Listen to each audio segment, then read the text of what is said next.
and I have tools and so forth. Do we have a dry erase for this? Or even a wet paper towel would work. Perfect.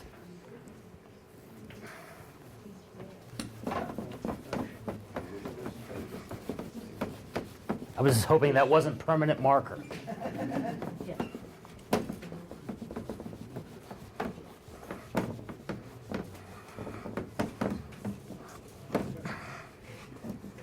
Okay, we're going to discuss Japanese maples tonight.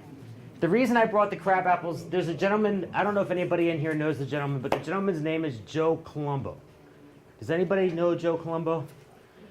Francine probably knows Joe Colombo. Joe Colombo has been in a bonsai for many years. Joe's almost 89 years old, wants to get out, not get out of it completely, but he can't lift them anymore. So these are trees from his collection. He asked me to bring them to the club. There's prices on them, so if you're interested in any of them, he's selling them plus 20% off the tag price. So he wants to get rid of them. He just wants them to go to a good home. And they flower every year, and that's why I brought them tonight, because what else would you buy a crap other than it has flowers or fruit? That's true. So there's proof there's proof that they flower. Now fruit, that's a different story. They flowered, okay? Anyway, our discussion tonight is Japanese maples. My view on Japanese maples, what you've been taught on Japanese maples, and other people's view on Japanese maples may be different. But this is what I was taught, and this is what I believe, and this is what I've used that works well. Just to start off, who here has Japanese maples? Well, that's everybody. That's great. What are your likes or dislikes with Japanese maples? Does anybody have likes or dislikes with Japanese maples? Yeah, they're beautiful. So there's no... But I tend to get a fungus in the middle of the summer. Me too. On the leaves? Yeah. Yeah. That could be water related too. There is some issues, but they're for the most part they're pretty disease resistant. They usually don't have a lot of diseases. There's usually a lot of problems with them. They'll get scale on occasion. They will get aphids on occasion. They are susceptible to a fungal disease, which causes half the tree to die off. Phytophthora, and get it in the system and ruin the whole inside of a tree. But for the most part, if you buy from a reputable source and if you look at the tree before you buy it and it's good and healthy, you're usually okay. But maples do have a couple issues. They don't like salt. So the issues that you have with the fungus, you're calling it fungus. What are the leaves doing? A white powdery, not a powdery, but a white Edge. edge, yeah. And it'll go across the entire leaf. A lot of that could be salt. Salt? I don't live near the ocean, man. Doesn't matter. Salty water. But it's only, It could be in water. They're very susceptible to salt. They don't like salt. So it could be the water. It could be other things. It may not be that, but they are susceptible to it. Even in Japan, we had that problem. If you someone has akadama in here, I'm not telling you should do this, but if you open the jar of akadama and you stick it in your mouth, it will be salty. It has a salt content to it. I know when I used to repot it, it would go in my mouth and I could taste that there was salt in it. In Japan, we would get edges of the leaves, they would turn white. And I was told that I wasn't watering enough, that I need to water more. But I knew it wasn't water, I knew there was something else going on, but I wasn't going to tell my 30-year teacher's been doing it for 30 years that he's wrong. I'm the apprentice. So the white leaf is a lot of times I find a salt condition. So what you can try to do, I think this is the product I haven't written down with at home. I've eliminated that problem, but gypsum will help. It pulls the salt out of the soil. So try that first. Try a little gypsum on top. They like alkaline soil. They do not like acid soil. That's the other thing. So you have to watch. If you use pine bark in your soil mix, and if you use peat moss in your potting mix, peat moss is very acidic. So you've got to keep that pH up. So to keep the pH up, what do you add? Lime. So you could add granular lime or powder lime. Keep the pH up at neutral. Doesn't have to be high, but neutral.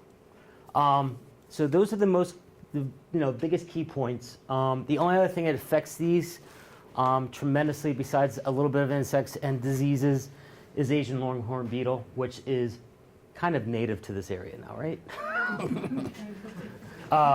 Not native to New York, but an Asian longhorn beetle. But anyway, talking about Japanese maples further, there's several different cultivars. This one's called Cheyenne. This is Chase Rosé was supposed to give the talk tonight, so he asked me to bring this Japanese maple along, and it is. I've been looking at it. I didn't think it was a graft, but earlier today I did find out it is a graft. It's probably a veneer graft, and Vinny Russo would know better than I would. He's the guy that knows how to graft better than I do, because when I graft, it never takes. So I am not a good grafter, but it could be a veneer graft. It could be many different types of graft, but the graft is pretty good. But anyway, Cheyenne, in my opinion, is a dwarf maple. Small internode spaces. It has a small palmate leaf. Small in shape. It's probably a quarter inch, an inch and a quarter in size, inch and a half in size leaf. It has an odd lobe, though. One of the lobes is shorter, if I remember correctly. I'm trying to remind myself how it looks. Nice plant, nice material to work with. It's nice structure, nice leaf shape, nice fall color. But all Japanese maples, for the most part, get nice fall color. Some of the things I figured I'd go through a complete season on what we did at Chikafuen or what I do with my Japanese maples. Key thing, if we start off in spring, we're not going to start in winter because we've seen enough of winter this year. So let's start off with the spring. Spring comes around, buds start to push. This, in my opinion, with the leaves out quarter inch to an inch, this is too late to repot.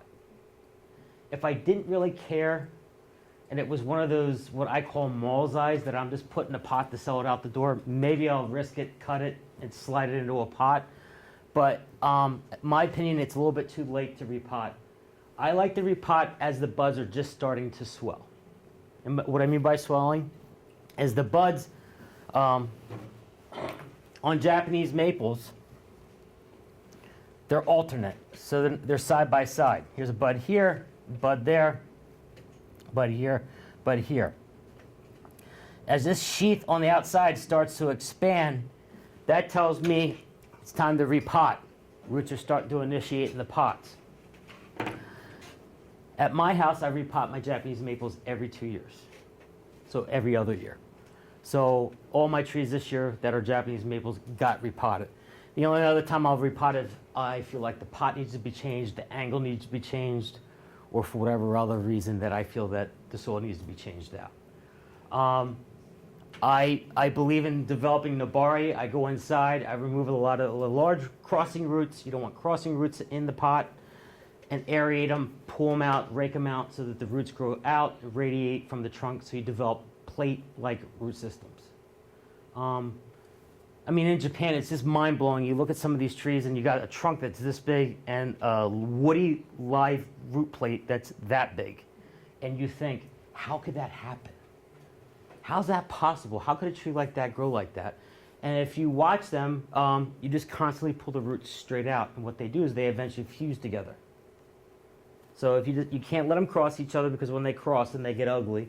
And they actually cut the flow off the one beneath, and then it stops that fluid growth. So if they're side by side, they just fuse right next to each other like a plate. So that's why they call it plate root systems. This one's far from that. It does have a root base, but we are gonna work on this tree, and we're gonna wire it and do what needs to be done right. Anyway, going back to repotting. So what I do during this period, all my Japanese maples have been repotted now. I remove 2/3 of the root system, I comb all the roots out, and I replenish the soil. It's been a very cold winter, so a lot of my maples have pushed out in the greenhouse. My overwintering situation is this. My trees are not allowed to freeze more than 32, 33 during the winter. I have a lot of Shohin smaller bonsai, so if I were to leave them freeze, they wouldn't live through the winter. So I keep my greenhouse fairly warm, just above freezing, or maybe 28 is the coldest it got this winter. So when you go inside there and you clean it all out, and you get them repotted and so forth, I put them back in the greenhouse and I let them either flush out. If it's warm enough, I put them outside. I put them back out in full sun. Who here puts them out in full sun? Who here puts them in shade when they go outside? Shade. Can I tell you why I don't do that? I'll tell you why. Trees need photosynthesis to develop new leaves. They need the sunlight to push out the leaves. You put them in the shade, what is that doing? Right, someone said it. Someone retards the growth. So, would I put it out in a snowstorm, a windy snowstorm? No, absolutely not.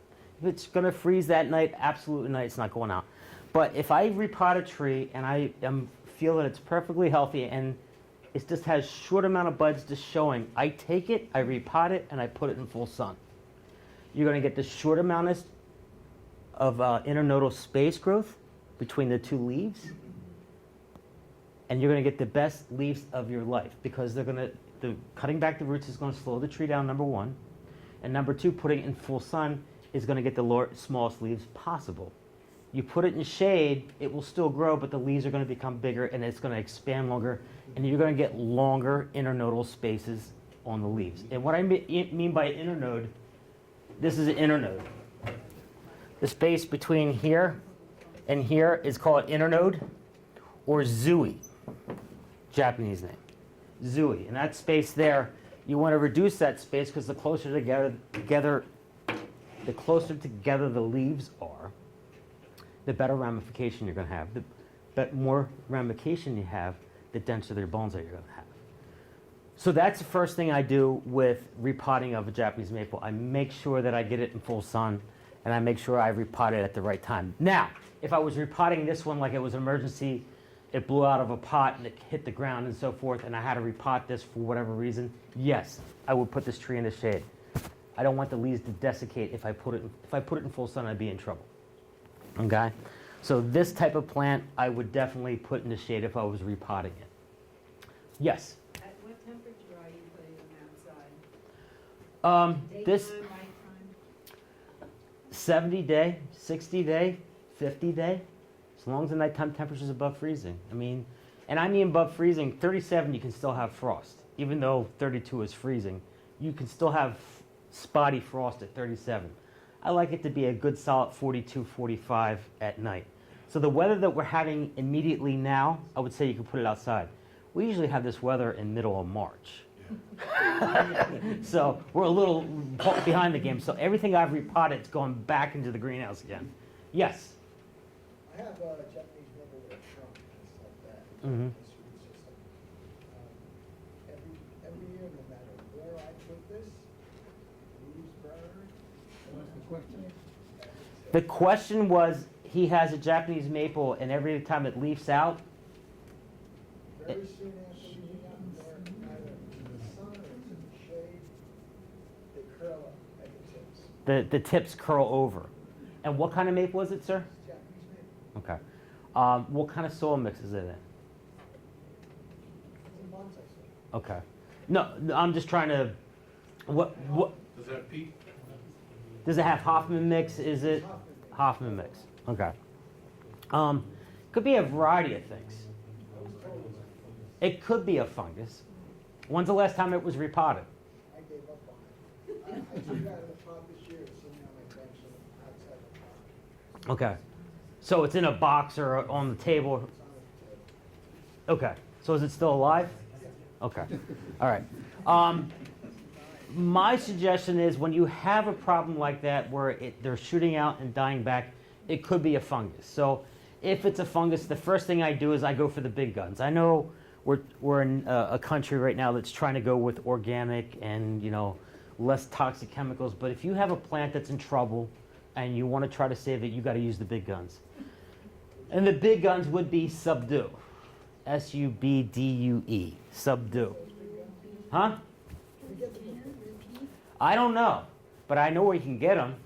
You go on the internet and you push subdue, you push click, and they'll ship them here. Yeah, you can get them. Could you spell again? SUBDU. It's a liquid that you add to water, and you use it as a drench. You can either pour it on the top, or you can soak it. I don't know if it's legal in New York, but I do know how people do get it here. They just go on the internet, and most companies don't care, and they will ship it to you. They don't really care. As long as they get their money, Lights flashing in the parking lot. that's fine. They can come get me.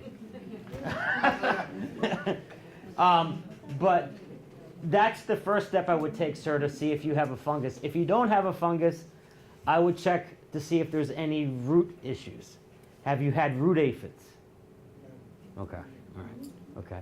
That's another thing I would think about. That's the only other thing I would do. And check your soil. Maybe just change your soil for 1 year. Go to a different type of soil and see what happens. Okay? What do you recommend for soil for maples? For me? Oh boy, now you're asking me a loaded question. All right, let me get this real quick. You gotta do it later. No, I can discuss it now. My mix is similar to yours. I use lava rock, red lava. I use pumice. I use akadama, and I use turfase. That's my 3 ingredients. Now, You use all that, I know the stuff. yeah, I use all of them. I've had the best root growth ever, and I swear by it. But I'll tell you this: as soon as you add pumice, you water twice as much more, because it drains very quickly and it dries very quickly. So all my bonsai get top coated with sphagnum moss. So the 4 ingredients is akadama, lava rock, pumice, and turfase. For maples, it's 2 parts akadama, 1 part pumice, 1 part lava rock, and 1 part turfase. What was it, 2 parts? Akadama.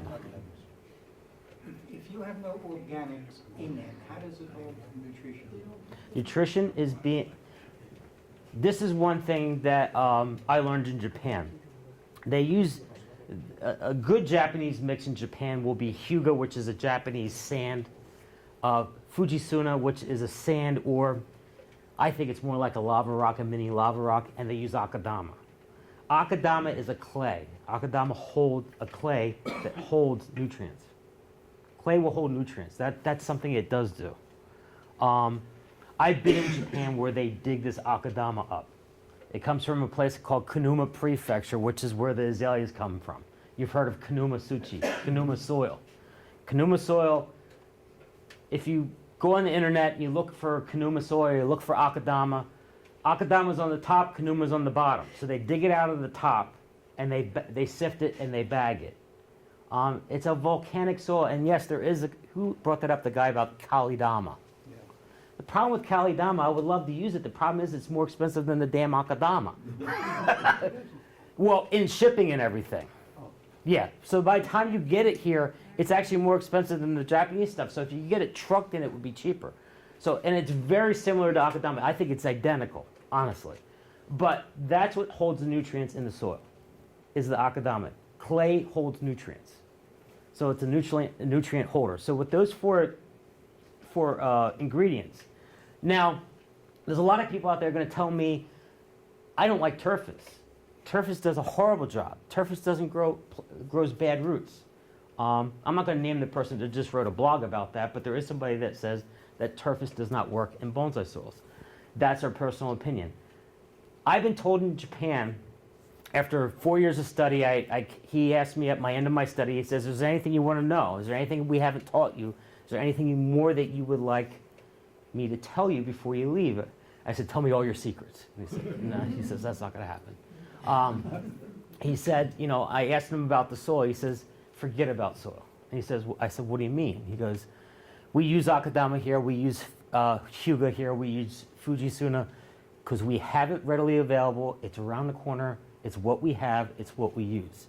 He says if you go down south to Takamatsu, which is the birthplace of pines, white pine and black pine, if anybody ever gets a chance to go to Japan, you have to go to the birthplace of bonsai, which in my opinion is Takamatsu. There is more black pine and white pines there than you can imagine. You get on the train and that's all you see for miles, literally miles of bonsai. Anyway, when you go down there, what they use is gravel. When they repot their bonsais, they have a guy that backs up a truck, dumps a load of gravel, they sift the different sizes, and that's what they use as their soil. Maples, pines, whatever, they use straight gravel. So what he was trying to tell me was this: you can use any type of soil that you want. It depends on how you water, it depends on how you fertilize, it depends on what you fertilize. because fertilizer is the ingredients. You talk about nutrients. In today's market, there's a product, I'm trying to remember it, Micromax, I guess is one of them. I have a big bag of it, bag rotted. I dumped it in a plastic bucket. I can't remember the name. I think it's Micromax. It's a granular. You sprinkle on the top of the soil. It contains all the micronutrients that the plant needs, all plants need. So there's all your elements that you need for the soil. And the thing is, it's nice because it's in the granular, so it slowly dissipates into the soil over time.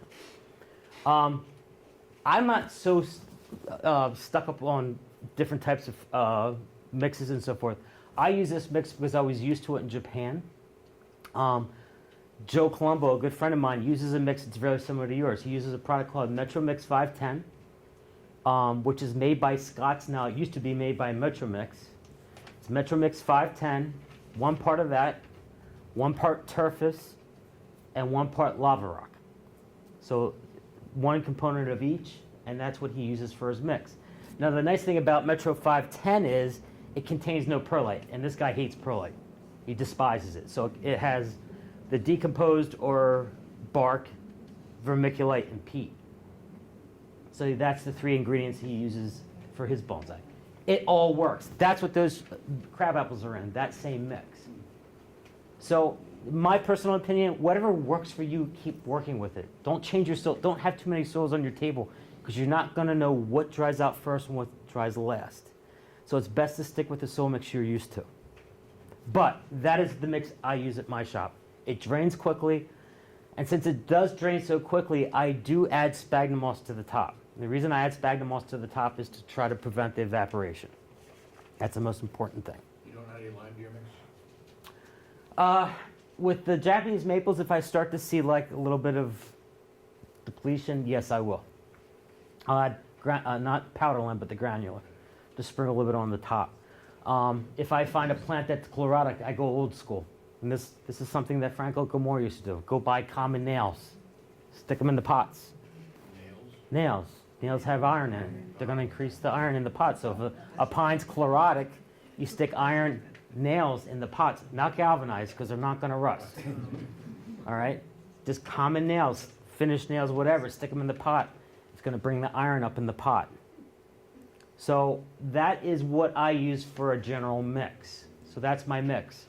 As far as fertilizers, who here uses what? Fish meal. Fish. Oh, you use fish meal. Okay. And you use, heard someone say Muracid, Miracle Grow, Muracid. That works well. I use 2 products. I make my own cakes. I make my own fertilizers. But the fertilizer that I use would not work on this. The cakes would not. It's too acidic. Works great on pines. It works great on any acid-loving plant, but it does not work on this. Azaleas are one of the big ones. Do you want my recipe? Yeah. See everybody shaking their head, yes. Works on crab apples because crab apples are acidic loving.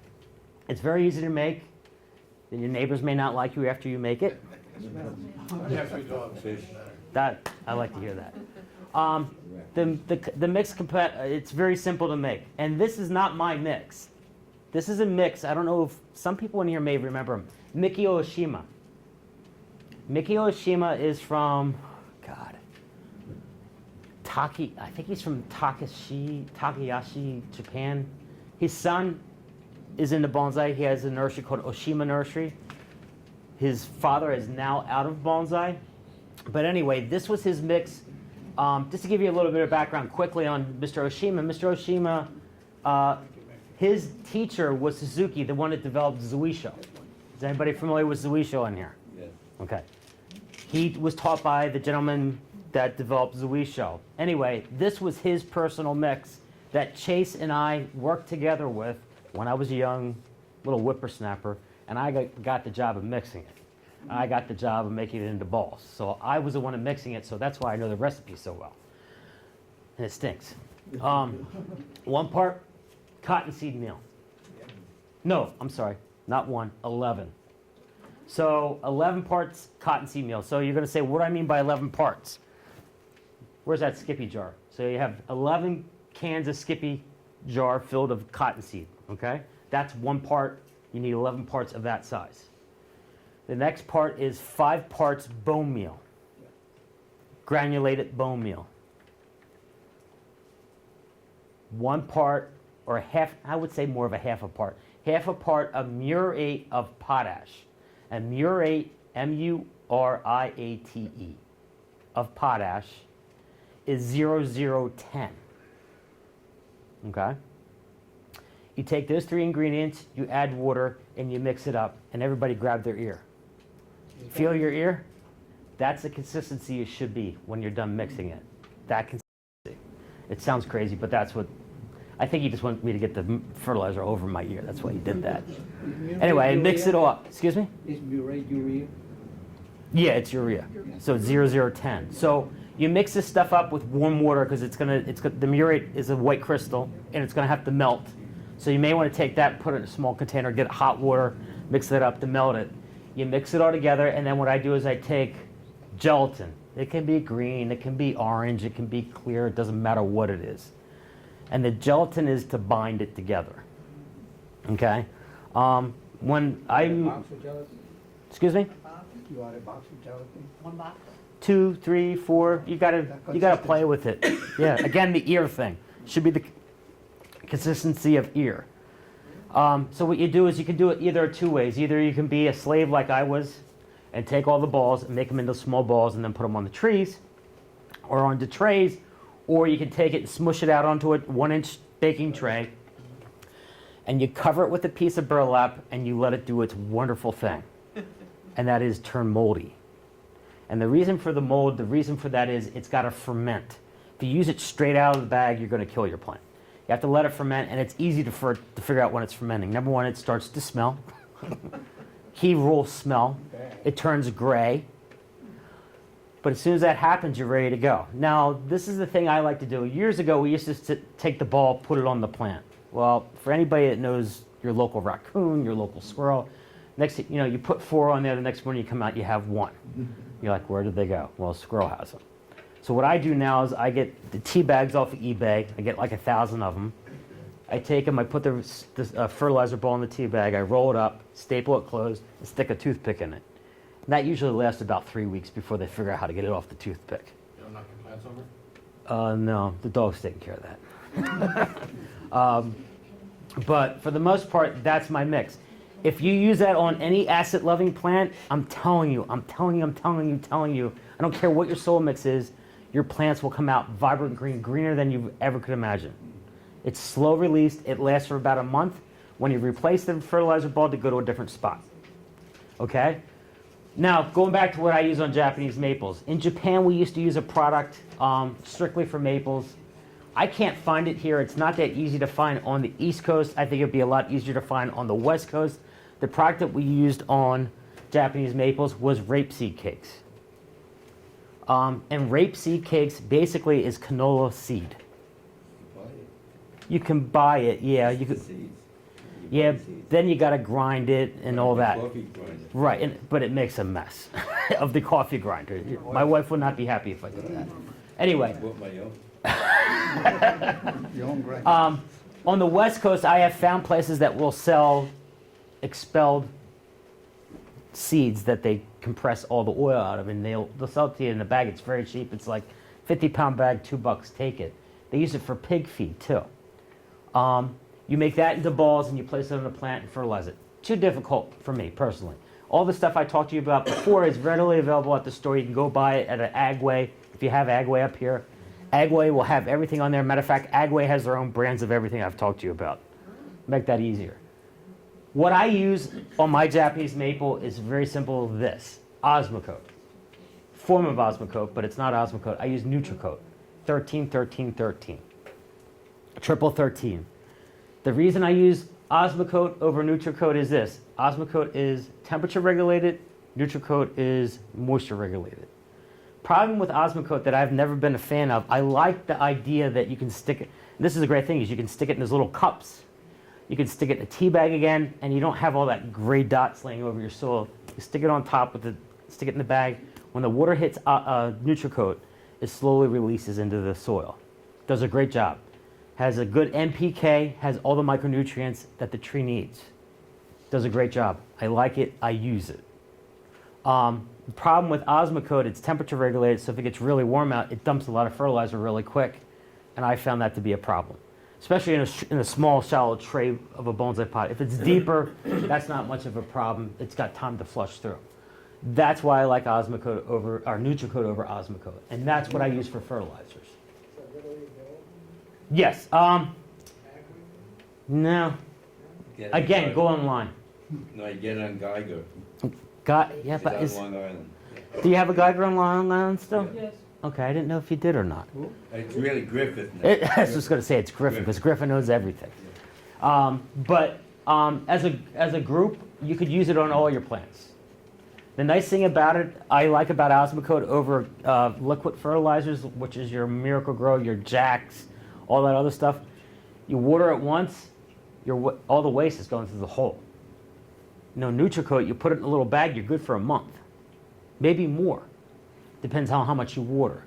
And you should be able to buy a couple bags in the group and then just divvy it up if you wanted to. Okay. What, What do you mean by tea bags? What happens is, this is the problem that we've had in the past. Fertilizer cakes, when they disintegrate, they clog the pores in the soil. And a lot of people stopped using fertilizer cakes because they were disintegrating and going into the soil. So in Japan, it was starting to see readily available. They have those little plastic cup things. You put the fertilizer balls in, and you put the plastic cup on, and you stick them. What a job. It's a pain in the neck. Tea bags, you take it, you throw it in, you put a couple staples in. The nice thing about tea bags is they're porous, and they'll decompose, and they slowly release the fertilizer into the soil without decomposing all over the plant. Like a tea bag. It's a tea bag. You can go with no tea in it. It's an empty tea bag that you can go on eBay and buy empty tea bags. You buy them at 1,000, 10,000 at a clip. Really cheap, and they work really well. Just time consuming, putting a couple teaspoons in a bag, stapling it shut with just a staple that you use on a desk. Staple it shut, put a toothpick in it to hold it in place. It works really good for fertilizer. with fertilizers, NutriCote, you're using one fertilizer for all plants, whether it's a pine that likes acid or whether it's a Japanese maple that likes. It's a 13-13-13, so it's a general fertilizer. So you don't have to worry about acid or whatever. Now, if you want to add more acid to your plant, then you could do bone meal, cottonseed meal. Again, I would stick it in the bag because you don't want to pour that stuff on top. Again, it's going to clog the pores. And the whole idea of having good drainage in a bonsai is to prevent root rot and a lot of things, the problems that we usually do have. And good root growth. It encourages good root growth, and you don't want to clog the pores. So that is what I use for a fertilizer. That's what I like to use, and I find that works well for me. Somebody else in here may have something that works for them, and that's fine. I'm just giving you the ways I like to do it. Going on to the next thing. Does anybody have any questions before I move on? Going back to the sun, Yeah. now you keep it in full sun, but how much of the day? Right now, it's not getting 100% full sun. I mean, on my benches in the summer, they'll get 8, 9, 10 hours. I won't deny this. In the summer, when it becomes hotter, like end of July and August, when you have them out there, they will burn. So then I may move it into shade, but that's not because of a root issue. That's because it's too hot, and it may be on a shallower pot that needs to move to a different location. So if that's the case, then I'll move it to another location. Put a screen up in the sun. Put a screen up.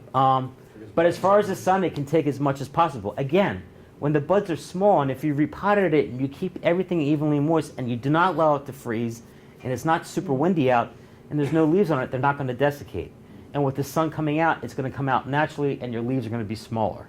A lot of times in my greenhouse, I even put them in the greenhouse because I'm afraid of frost. The leaves become bigger because they're searching for light. Then I'm cutting them back and trying to regrow it again. So that's what I do personally. Going back to something else, so we talked about repotting. When you repot them, the other thing is there's a lot of controversy over it. Who here has maples, and when do you do your heavy pruning? Springtime. Okay. Anybody else? As soon as the leaves fall.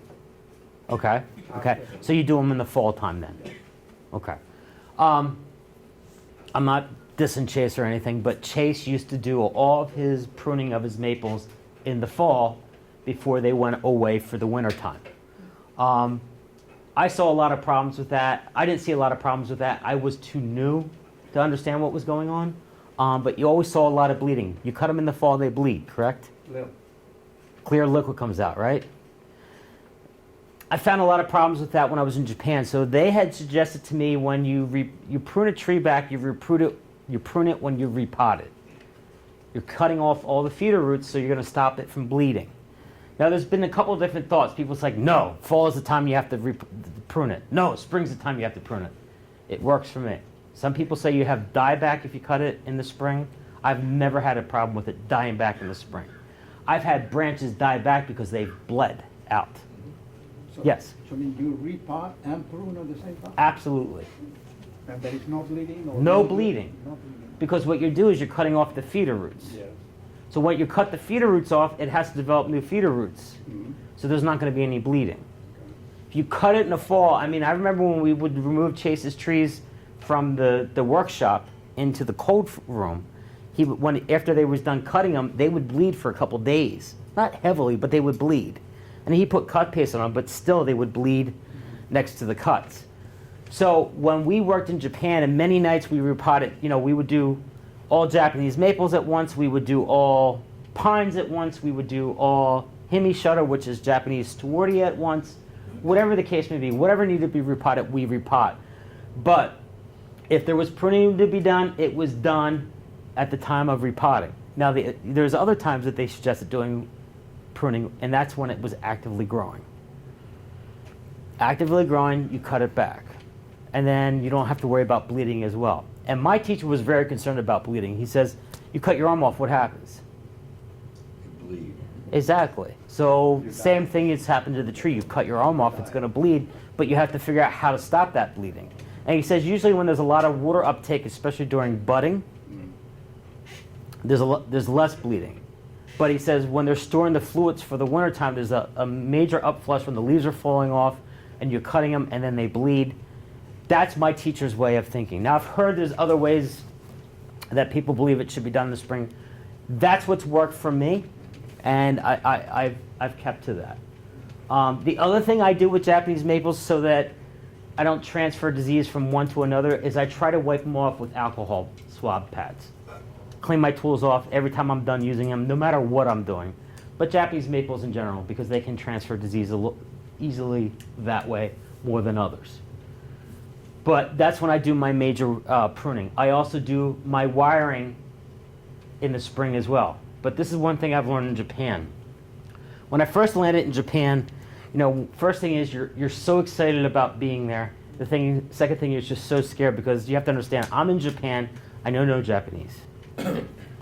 I don't know where I am.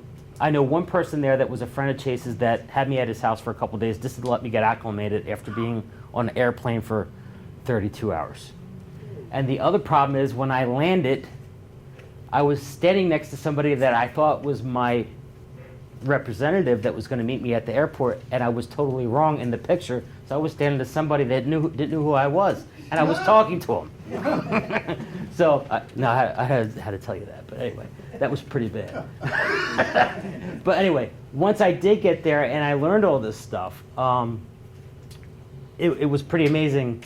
But what I was getting to is when I got to the nursery and I started looking around, there was trees with orange flags on it. I'm like, okay, what's this all about? I mean, I'm acting dumb. I'm going to take in all this new information. I want to learn. I'm here for a good reason. But what's the orange flags about? And it was just a piece of, the streamer, the construction tape, taped to a piece of copper sticking out of the top of the tree. You know what that was to tell people? They were on all the maples or all the deciduous trees because that tree had wire on it. And that means that every time somebody watered that tree, you must look at that tree to make sure the wire wasn't biting into the bark. The flag meant check. Now, the visitors didn't like it, but they said too bad. It was a customer's tree. The customer's tree spent thousands, if not hundreds of thousands of dollars on a Japanese maple. It was our job to make sure that that wire did not bite into the bark. So that's what we did is we put orange flags up on top. Kimura's nursery, who we also work with on occasion, Kimura's nursery, Kimura's Bonsai Nursery, would use white tape wrapped around their wire so it was visible. My teacher didn't like that because you wouldn't get rid of that white tape until you took the wire off. But the flag was sufficient enough. So wiring was done at any time, but it was always left a flag on the tree to make sure that it was inspected. Because you know how it is. You wire a tree, you put it out there, especially if it doesn't have leaves on it. 3 months later, you find it's about a 1/4 inch below the bark level, and you're doing surgery on that tree, and the branch is going like this. Been there, done it. So have I. So I use orange flag, yellow flag, doesn't matter, whatever you want to use. But going forward, so wiring, what type of wire I use? For Japanese maples, I do like my copper, but in this instance, I am going to use aluminum. I find it's easier to bend on them. It's easier to hold in place. You do have to use a larger size to make it hold something, but it works well. Again, design. Most of them are formal uprights, informal uprights. On occasion, you saw informal uprights, mostly informal uprights. On occasion, you saw very, very unlikely would you see formal upright trees of Japanese maples. You would see sinuous style, which is growing out of the root base. You would see twin trunks. On occasion, you would see forest. On occasion, you would see cascades. The tree that we're going to be working on tonight is most likely going to be a single trunk tree, and we're going to decide on the design there. Does anybody, did I not cover everything that we were talking about? And more. Okay. Which is good. No, but if there's something else, yes. I'd like to know if you, how will you treat, let's say, a long internode distance? How can you correct it? Aha. If it happens? Aha. Good one. Okay. Come here. This is something I have to show you up close. I can't do it on camera. So if you want to see this, come up here, sir. Well, can you bring it in? Okay. I don't want to picture the back of my head because it's balding. If you come up here, I'll show you. Hold on one second. I'm going to find a pair of tweezers here. On On Japanese maple, as we talked about, let me just draw this really quick here. You stay right there, don't you move. Steady. I can wait. Okay. The leaf comes out like this. Okay. You have a leaf that's starting over here. Leaf that's starting over here. This is your stem. This is the next set of leaf. This is where this area is going to happen in here. Okay. How can you reduce the zooey? How can you reduce the internodal space? There's only one plant that's very hard to reduce the internodal space. Do you know which maple it is? The weeping maples. Weeping forms. Dissect them. They're very difficult, and the reason why, the bud comes out and then shoots. It does. There's no time in between. It just comes straight out, and it's got a long internode. You can stop the internodes on these, and I'm going to show you how. All right. Now I'm going to put this. Can you see? I'm going to try to see this. Hold it steady. Yeah, that's good. We got you. You got me? The one in the middle. Right. There's a leaf on. Here's a leaf. If you look at it, you can see that leaf. Yeah. Pull that over. See this other leaf? I don't know if the camera's going to see that. Okay, the one in the middle. Okay. Take the one in the middle. This is what you're going to do. Take that. You're going to break it down. Okay. All right. That was the bud, so you got the two leaves. So what you just stopped is this growth The right center- there. The center. pear. Right. Yeah. So you just stopped that growth that goes from there to there. Okay. So by doing that, that means the internodal This one will space be is shorter. no, it won't grow anymore. That's it. It's done. That's it. But this distance does not change. That does Because not it's change. happened already. But you can fix that. You know how you fix that? You cut that off and start over again. Start over. But what you start over is every time that you cut, you're going to multiply in twos. Okay. With anything. If it's side-by-side budding or if it's alternate budding, it's going to be set in twos. But when you take that center bud out, you stop the growth immediately. Okay.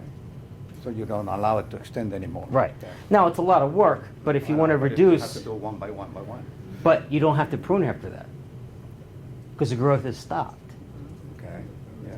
Where's the tree gonna grow? Where's the tree gonna put center? That's the whole point. You're slowing the tree down. With bonsai, unless you're growing a young tree to try to get it developed into a larger tree, that's a specimen tree where you're trying to push it to, make better branches. That's a different story. You're going to let that tree grow wild. You're going to let that branch thicken up so it becomes a larger trunk, becomes a larger root base, whatever the case may be. But if you're working on a tree that you're trying to finalize the branching and try to get better from ramification, this is what you want to do. And is this the right time with this tree? that Right you- now. Right now.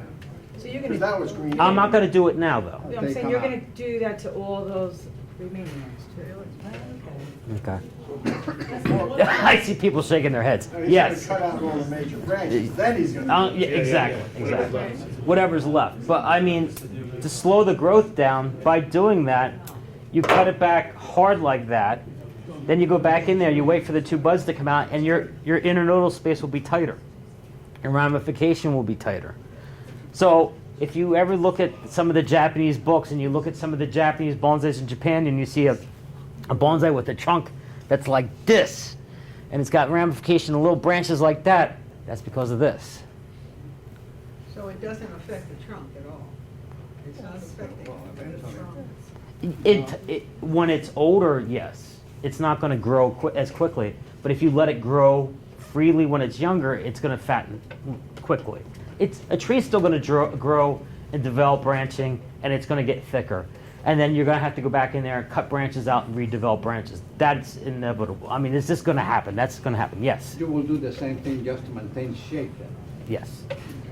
So that was my job my first year in Japan, was going out to the Japanese maples and spending 8 hours picking them out. Now, I was told you don't sit there and work on a complete tree. You work on several trees. So you would wait till the leaf will come out a little bit longer. When the leaf came out a little bit longer, you break it off. Now, there's certain trees this will not work on. And there's certain trees that will not work on. It will not work on crab apples. No matter what you do, you just got to cut them when they come out. It will not work on quinces. There is one other tree besides Japanese maple that this process will work on, but it's a different process, and that's Japanese beech. Beach? Beech. Fujibuna, which is Japanese beech, Fagus crenata, I believe it is. If you take, as the bud is developing and coming out of the sheath, and it's about 1.5 inches in length, if you grab it and check where the two leaves are and break that center out, it will stop the growth and make the plant more compact. But once you do that, you stop the growth for the year. That's it.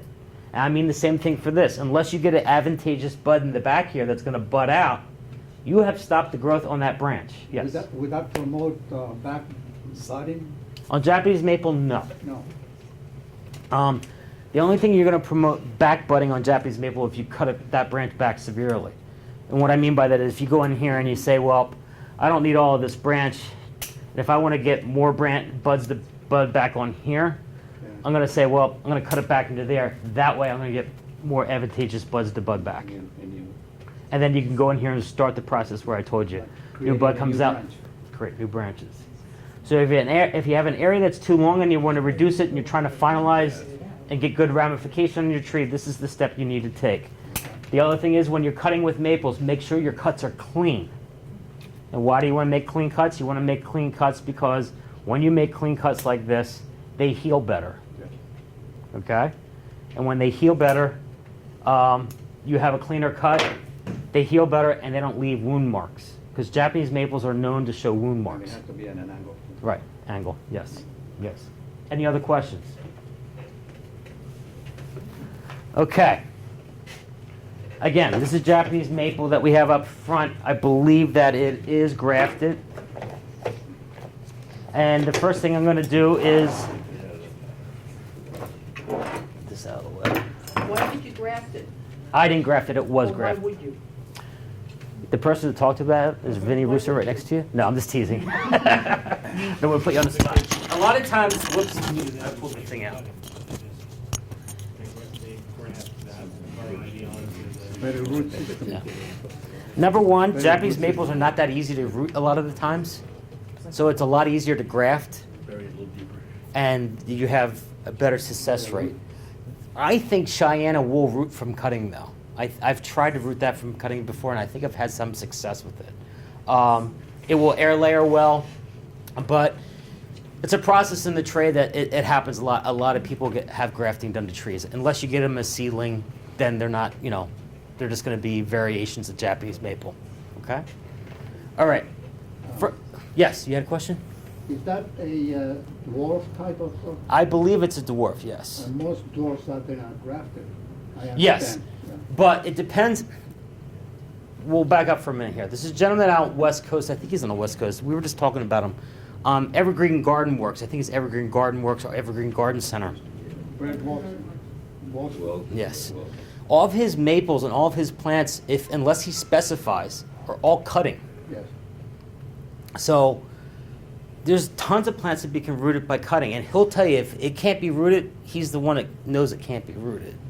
And Kiyohime, Kotohime, which is the real dwarf Japanese maples, they're not that hard to strike from cutting either. And I think he does some of them as well. Yeah. And they're not grafts either. All right. So when you get a Japanese maple or a plant that you're going to work on, what's the first thing you look for? Huh? Okay. Can everybody hear me back there? Because I'm kind of stuck in the corner over here. I'm going to pull out a little bit here.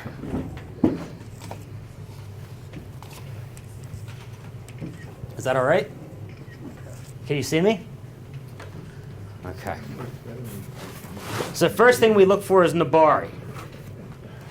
So I don't want to make a mess here. Do you have? don't worry. Don't worry. The maid will come. The maid will come. Oh, you got a mess. I made a mess. Wow. Bring the Bring tarps. it back and clean it around. All right. Am I gonna move this thing? I will put it back in the pot, but the first thing I'm right now to show you.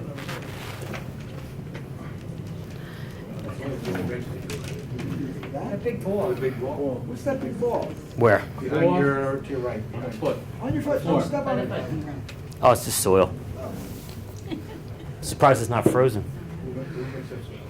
Anyway, I've already done some of this. I pulled some of it out of the pot. But if you look, I don't know if the camera can see this, it has good root flare. It has the start of Nabari. It has the start of that, which is very important to all bonsai.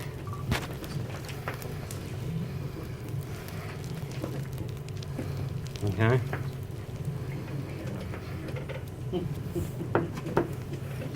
And I'm a person that likes tools. So that is a bad thing.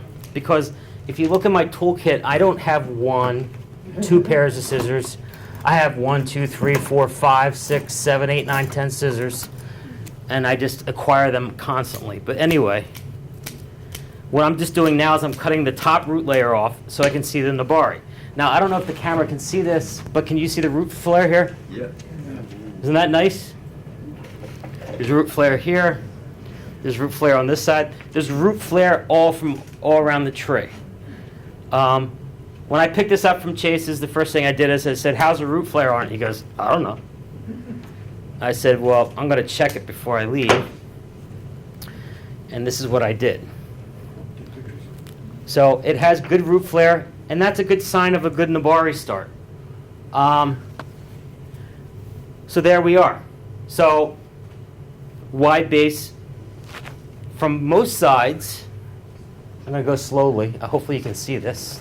I'm going to move the soil out of the way. From most sides, the Nabari is fairly decent, spreading around the base of the trunk. Okay? Everybody see it? All right. Next thing is, the biggest flaw that I see in this tree, besides it does have some opposite branching, which are branches that are side by side, which you want to eliminate, you don't want them, is that it has a Y at the top. We're not producing a Zelkova here, so, and I mean by Zelkova, broom style bonsai. So one of these leads or these sides has to go. Now what side's that going to be? Not sure yet. But what we have to do is we have to go in here and decipher where is front and why we pick front for that reason, and go over why that is important and what makes a better front from one side to another. Okay? And this does have the name on it, Cheyenne, so I'm going to put that over here out of the way so I don't throw it out by mistake. Anyway, so what I like to do is I look over the tree. Now I have an idea where front is, not front, but now where the nabari is. I try to pick a side of the nabari which is the widest area. Try to find a magic marker here. Do you have another wet paper towel? I think I threw that last one out. Okay. The trunk is, pretty narrow here, but it does have nice flare. I'm not going to do it tonight, but if this was my personal tree, it would even be more drastic, and I'm not going to do that because I don't want to freak people out. But literally, if this was a cutting grown plant and it was all the way through to the base, Cheyenne, I would probably cut it off there and start over. Yeah, I would cut it there. But it's a graft, so I'm not going to do that because it would just come back up Japanese maple. So Why will you cut it? down here. Why? Why? Yeah. I'll tell you why. Branches on here right now should be, branches that you want on the upper part of the tree should be smaller than the trunk. Okay? Key rule. Some of the branches are almost half the size, and they're the first branches. Some up here are almost half the size, and they're almost in the middle of the tree. You want balance. To create balance, you must have equal size branches, starting larger at the base, thinner at the top, larger towards the trunk, thinner towards the tips. To produce that, you have to start off with the proper branching and branch structure. So you can cut, so it's, a lot of times, sir, it's just easier to cut it off and start over. You get better movement out of the tree, and people go, well, that tree looks so nice the way it is. Well, yeah, it does look nice, but it doesn't meet the criteria for a good future bonsai. And a lot of times when you go with a tree like this and you don't cut it back to that point, you're constantly dealing with a problem branch. And then you just get fed up one day and out comes a chainsaw and you cut it off. But a lot of times I will do that. If I find trees that have good movement, good branches like that, I'll go in here and cut everything off and just leave this upper portion and start over again. It sounds drastic, but in the long run, it's going to be better. So would you do that now if you were going to do that? Yeah. How old you are? Yeah. But actually, And how long will it take to get what you like? Years. no, 10 years. no. Not that. Give me, what is the time frame on what you were looking for after you chop it off at the bottom? Chop it off here Yeah. to a plant in a bonsai pot being developed, because this won't be a finished bonsai within 10 years, right now as it is, even with what we do tonight. If I cut it off there, I'm going to say in a bonsai pot in 4. Okay? If you want a nice looking tree, you can cut it back.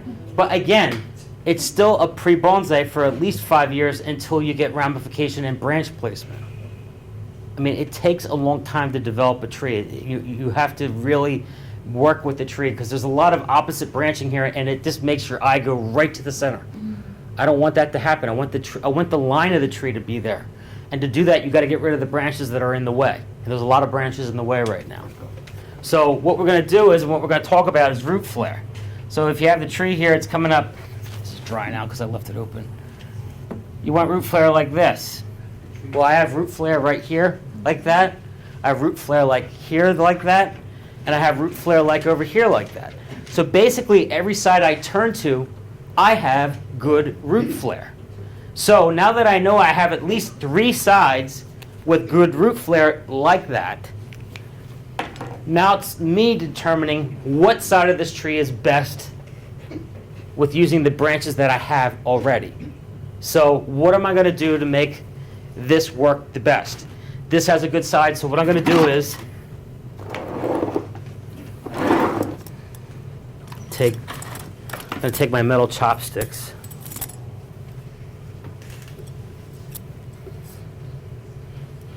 Those are the 3 sides. Okay?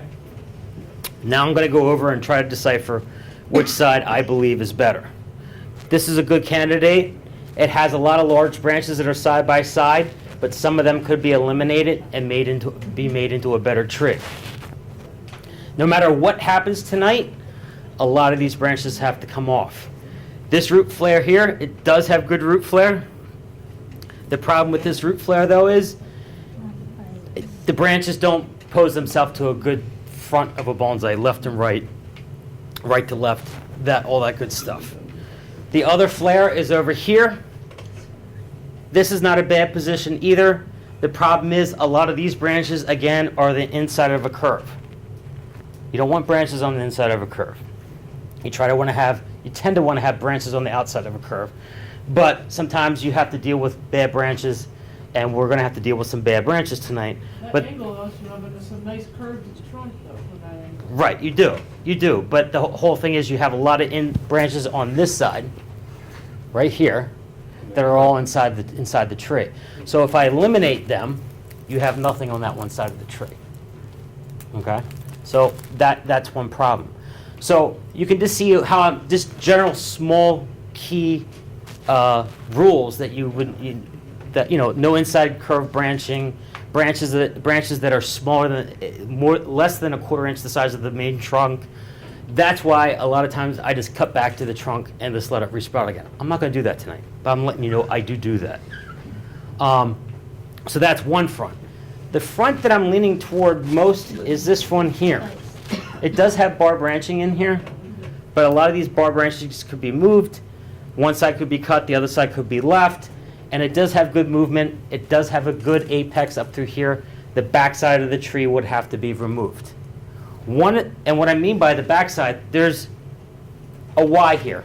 The tree forks off. You don't want that. Even in nature, in a tree that's natural, that has that type of fork, this is always a weak spot. Trees like this always fall down, or split and fall in your house, split and fall in your shed. I know it's happened this year. And I end up cutting them down. But anyway, that is what happens. Now, a lot of times when you cut those back branches off the back of that tree, you have a bare spot, a major bare spot. And I'm aware of that. So since there's going to be a bare spot, we're just going to have to wait for advantageous buds to pop out and develop back branches. There's nothing we can do about that. The other thing, if this was my tree, which I'm not going to do tonight either, but if this is my tree, I don't like to waste wood if I can make another smaller tree out of it for the future. And what I mean by that is Japanese maples don't grow that quickly, as you know, as we brought it up. They don't grow that fast. So to speed up the task of developing a smaller tree with a larger trunk, a lot of times I do air layers. And what I'll do is I'll cut a ring around the bark, put some rooting hormone on it, wrap it with sphagnum, and let it go for a certain amount of months, and voila, I got roots. Cut it off, now I have another plant. Yes? Best time to do that? Too late. I would Late spring? and late May, when the leaves have hardened off, I go in there, ring them, put sphagnum moss on them, hormone, wrap plastic around them. They root very well, very easily. Have had good success with that. So anyway, with noting that I think that being the front, this could be the front as well as we talked about, but I still think the other side would be better. There's too many bar branches down here. So anyway, there's no sense of waiting. There's no sense of crying over spilled milk and missing parts of the tree. It's time to pull out the mini saw. Electric? I wish it was. I saw the cord. You saw the cord. So what are you gonna cut? So the one with the Y on it, this one here, this is coming out. You don't want the other one? Nope, Lay now. too late now. Actually, it would probably heal itself, but we're not going to. Still rooting hormone extract, lost it, there you go. Could you try to root that? No. No, too big. Yeah, too big. You could air layer it. But see, this is the problem with a tree like this. You have to decipher what size is front, So you cut the thicker one. cut the thicker one. Why did I cut the thicker one? I want better taper. Number one, taper. Taper's the other thing. So if you're gonna live with a tree like this, you have to work with the tree that you have. And by working with the tree you have to eliminate branches to make that tree work for you. Okay? But if this was my tree at home, as I said to you, I would have probably made this an air layer. Cut this back really hard, made the air layer, and in 6 months, I would have had another plant. Okay? A much thicker plant that could be cut back even more and developed into a bonsai. Okay?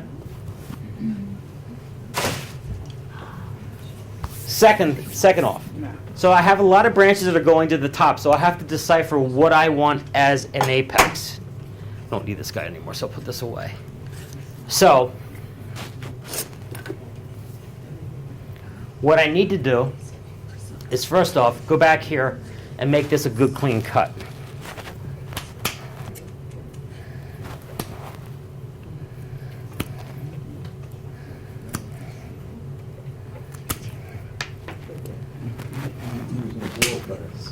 Yeah, this is a concave. It's not concave, it's convex. Yeah. This is my favorite tool. I love this thing. Concaves take too big of a deep bite, and I end up that they crack them a lot. I take a lot of little bites, and this works a lot better. Are you gonna get a whirl of growth right there? Excuse me? Will you get a whirl of growth right there? Right here, probably not, as long as there's no branches growing out of it. There's a branch below it. I'm going to try to keep the branches down. But by doing this, it's the better way to do it, because with those two branches there, you're going to get a thickening area, a thick, over-thickened area, because one was going to compete over the other. When you do chops, do you seal that cut when you do a chop, or do you leave it bare? This? Just when you just regularly, if you chop the trunk. Yes, I would. No, I would seal it. And I prefer the orange stuff. I don't know if anybody's familiar with this. It's fairly cheap. I like. It looks like yeah, but don't use it as toothpaste. It has a antifungal in it. People don't like it because it's orange. It goes clear after a few weeks. Don't worry about it. It's orange now, but it will go clear after a few weeks. I really think it's Elmer's glue, to be honest with you. But I'm not. It smells like Elmer's glue. Acts like Elmer's glue. Smell it. Pass it around. Smell it. It smells like Elmer's glue. Swear to God. But anyway, I seal all my cuts, flat cut or whatever. I like cut paste. I prefer that over cut paste on large cuts because it actually seals it. Where cut paste over time will pull itself away and flake off. Right. This way I actually seal it. Have you ever used Elmer's glue compared to what? Yes. Same? Elmer's glue works, but this must have something in it that's waterproof. Japanese? And where do you get it? I bought several tubes of that in Japan. Never seen it. So, It is here. I'm trying to remember who has it. If you're at Mid-Atlantic, I know somebody there will have it, probably. Roger Lehman, take a Mec- look, I'm going. Mecco Bonsai. Mecco? Mecco. He should have that.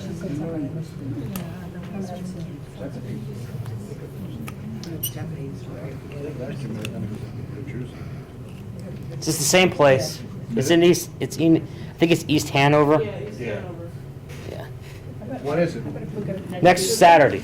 Orange paste, Excuse me. Why must no lantern have a small tube or something? I think no lantern has like a small If you tube. Google Mid-Atlantic Bonsai Society, it'll tell you the webpage right where it's, where Okay. it is in the address. Route 10, Route 10 in New Jersey, it's off of Route 1, not too far from 80, south of 80. Okay. It's in the new All right. too. So if you look at the cut, I made a clean. Oh, you can see. Wow, that camera's pretty good. We don't fool around here. Yeah, I see that. No, I saw them. As you can see, that I have cleaned that up so it heals over nicely. And I do not put the cut paste on until I'm done with it. And the reason why is I don't want to get it over me, the tools, and everything else. So I make all my clean cuts first, and then later on I will go in there and clean up and heal, fix the wounds. All right. So now I've made this my front. What do I have to do next? What's the next problem that you see on this tree? Bar branches. Okay? All right? So, again, another reason why I'm a pro factor of cutting everything off, but we're not going to do that tonight. So what I like to do is I'm going to take a little bit off this side. I'm going to take a little bit of this off. And let's see.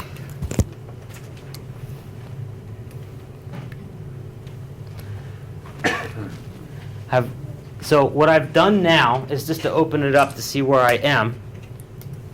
I've cut some of the branches off just to see inside the structure a little bit. Shorten some of them. Okay. And people always tease me, you just like to cut branches off so you don't have to wire. But that's not true. You like to wire? Yes, I like to wire. Some people do not, but I do like to wire. It's therapeutic and it's relaxing until the phone starts ringing.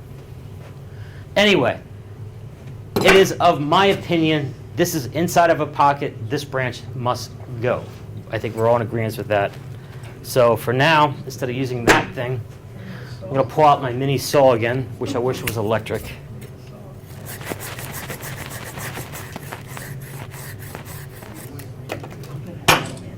So there. Okay. So now you have not side by side, but alternate branching. Okay. So now I'm starting to get into the nitty-gritty of it.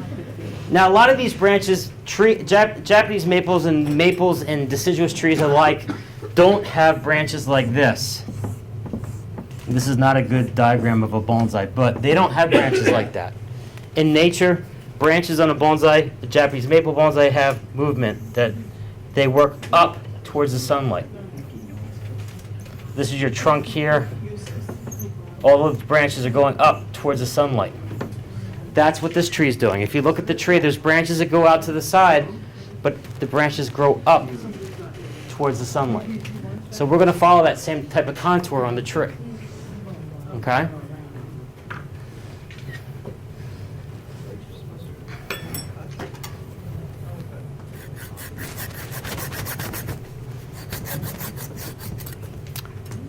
That's what you're not supposed to do. And that's cut yourself.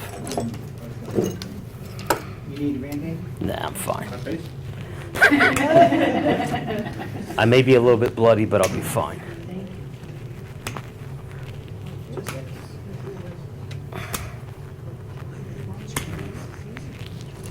You know what I would like, though, is a wet towel, please. Yeah. I don't need a Band-Aid. Nah, just... Are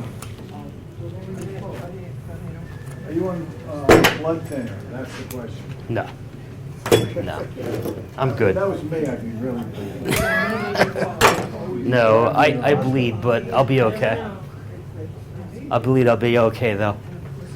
Anyway, I'm thinning the tree out, and now you can get to see more of the front here. Got a nice, Thank you. nice curve to it. Look at that. Come out. Wash it Wash first. it first, yeah. Coming with some Paper towels, yeah. Wash it first. Yeah, I'm gonna go wash it off. Yeah, it's a new type of red Japanese maple. Thanks, man. He's a dry one. Thank you. Thank you. I don't want to get. Why don't you go wash it? All right. You want to take a break and we'll go wash it? Fertilizer. Yeah. So is that what you mean by Yeah. Leave it to me to cut myself. Oh, I'm sorry.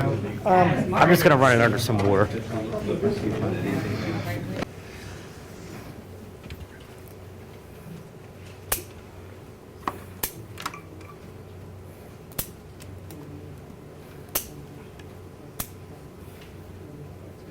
Okay. Nice scissors. Excuse me? Nice scissors. Did you ever get a pair, Vinny? No, not yet. No? purchase your saw? That, The Is secret. that a secret? yeah, not really. It's not a secret. That saw is my favorite little saw. Now I have something against it because it cut me. No, I'm just kidding. And where did you purchase that? In Japan. Is it available online? I don't think it is. That's the problem. I've been trying to get this little guy in this country. It's great because it's like the big gomboy saws, but it's small. It's easy to get into. A lot of the gomboy saws are much longer, harder to maneuver inside branches. You can get something like that from Stone Lantern, but not that particular one. Yeah, they make a wooden handled one. Yeah, that one looks like it's a little more sturdy. The one that's Stone Lantern, I think, has a wooden handle. Yes, it does. Yeah. And this is Japanese as well. I guess it says should. It's made in Japan. But when we were in Japan with Paul, my friend Paul, who's with me tonight, we were in Japan with three other people, and we went to a Japanese Home Depot, which is where I purchased this from. I bought the little one, and my friend bought the big one. And yeah, I have not seen this for sale in this country yet, and I am looking for them though. And again, we're developing taper, so I'm cutting back the branches to develop taper. I'm not just randomly cutting, I'm cleaning them up, and I'm pushing the tree back. Give me 1 second and I'll turn around and show you what I've done. Apex up here.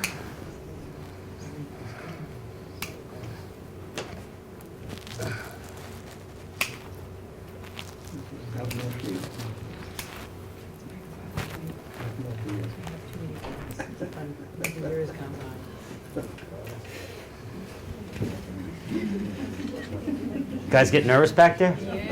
Yeah. I love it. This is nothing. Don't come to my house. You come with a stick when you leave. All right. So this is the front, but this is what I'm trying to propose to you. There's a lot of dead branches up in here. These are all dead. Okay? This is dead. This is dead. No. Well, here. Dead, dead, dead. This is all dead. And the reason it's dead is it's lacking light inside the tree because there's not enough light in here. This is an apex we don't need. Get rid of that. I love this. I love this so much. But my point being here is that you have to develop a line. You have to develop taper. If you want this tree to go in the right direction, you have to do these things. For instance, right here. I can get this on the camera. You see this branch here and these little branches down here? You see these two? And this? This is too thick. I left it just to be there, but it's too thick. It needs to be cut back in there more. And why? There's taper there. There's taper here. Thicker, thinner. Okay? That's what you're shooting for. That's what you're striving for.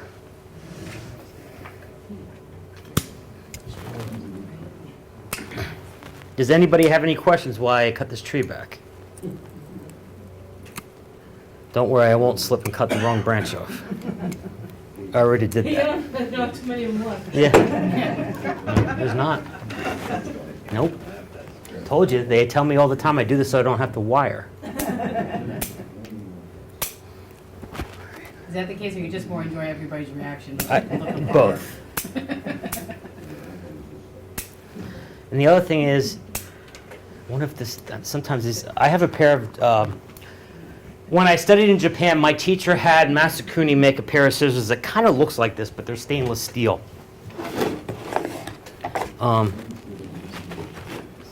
Actually, they look more like these here. And Pseudo had a pair like this, and I loved them. They were Masakunis. They were handmade for him, fit his hand. And if you picked them up, they were like feather light. They were super great. Well, at the end of my apprenticeship there, he handed me a pair in a box. He said, here's for you to take home. So it never leaves home. It stays at home. But they look a lot like this. But the one thing I remember about doing it, and I don't know if I can do it with these. Yeah, I can. You can throw things. And he used to sit there and see how many branches he could get into the trash can every night. So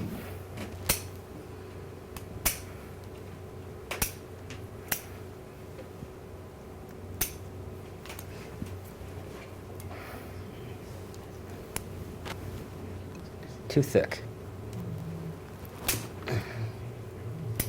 That's dead.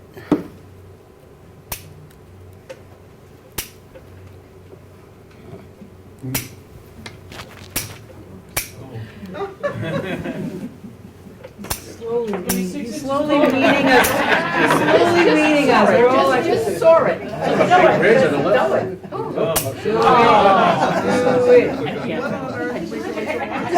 There's no wiring. There's no wiring. Okay. Now, Yes? Right. okay. So I'm going to go back here. I'm going to sit back here with you. Play you. with. I got a couple of leaves, right? So this is what I'm going to do back here. It's all right. I'm coming back here because I want to show you what I did.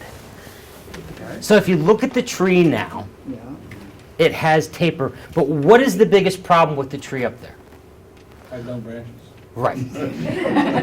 Besides not having no branches. Has no leaves. But forget about the leaves. The leaves will come. That's very simple to happen. The biggest problem with the tree is the thickness of the branches compared to the size of the trunk. Oh So, my God, you're not gonna do that. no, I promised you I won't. Particularly at the very top. You're not gonna take that one branch off. No, I'm not taking anything else off. Don't We're challenge him to done. do anything. Don't push me. I'll do it.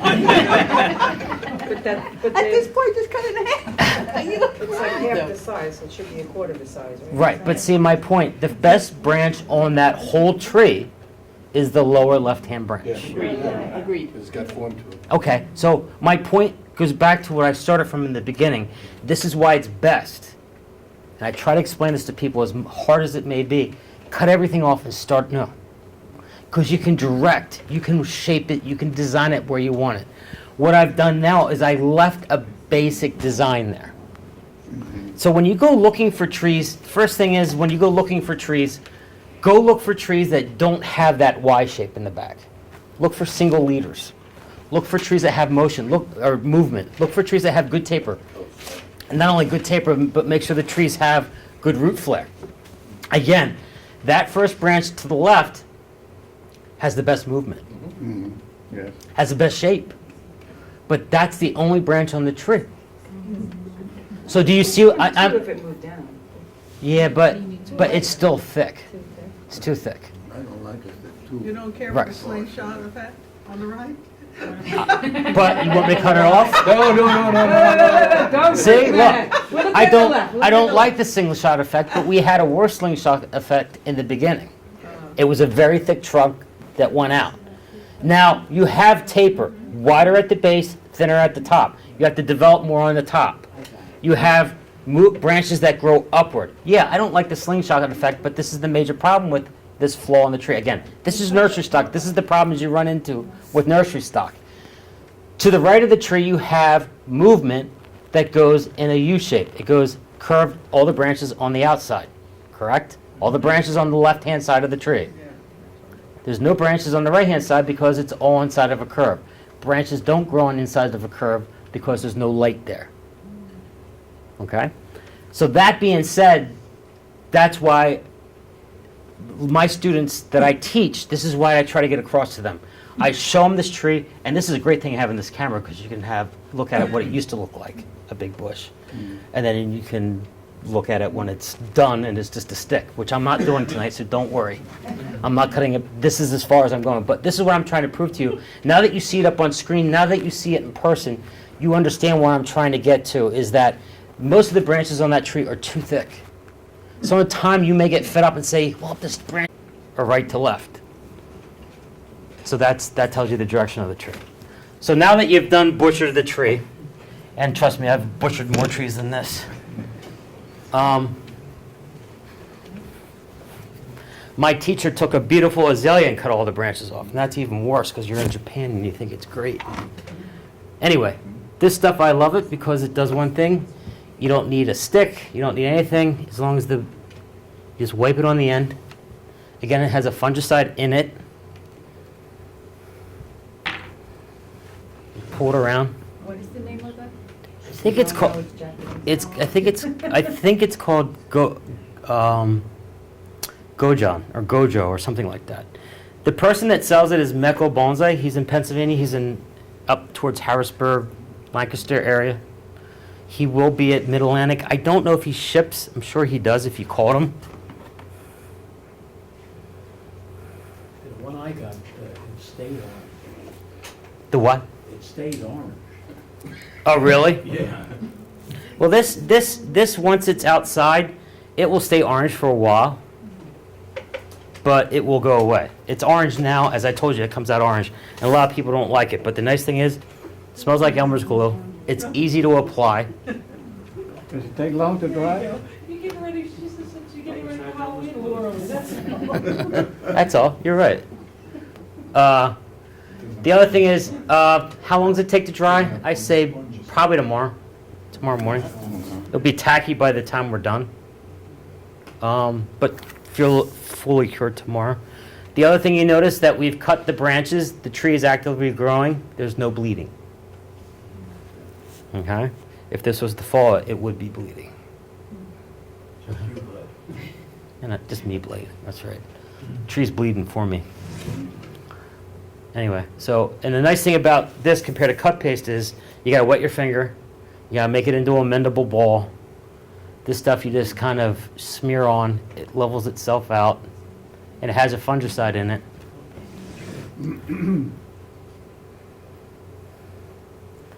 And it comes off after time. I would say in about a year it dissipates. When will it get leaves again? Very soon. Good question. It'll start budding. It will start budding very shortly. With this warm weather, and the nice thing is now, you'll have a structure. So for whoever wins this, it's being raffled tonight, correct? Yes. Okay.